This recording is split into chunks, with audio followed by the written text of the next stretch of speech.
বিপ্লবী নেতা, বলিষ্ঠ কণ্ঠস্বর, যার এক একটা কথা, এক একটা বক্তব্য দিল্লির মসনদ কেঁপে উঠত। সেই সংগ্রামী আপসহীন নেতা উসমান হাদিকে গত শুক্রবার ভারতীয় প্রেসক্রিপশনে প্রকাশ্যে গুলি করে হত্যা করা হয়েছে।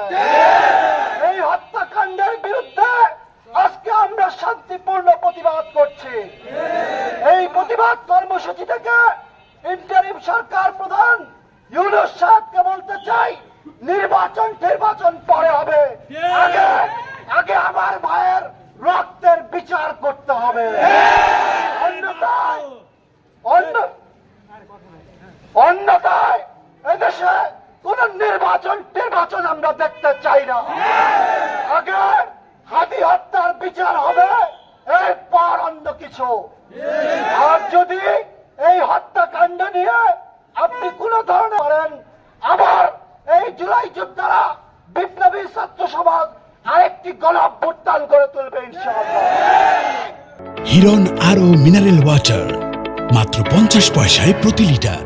তারা জানেন কয়েকদিন আগে ভারতীয় আধিপত্যের বিরুদ্ধে কথা বলায় ওসমান হাদিকে হত্যা করা হয়েছে। বাংলাদেশে কেউ যদি ভারতের আধিপত্যের বিরুদ্ধে কথা বলে, ভারতের দখলদারিত্বের বিরুদ্ধে কথা বলে, তাহলে ভারত তাকে টার্গেট করে।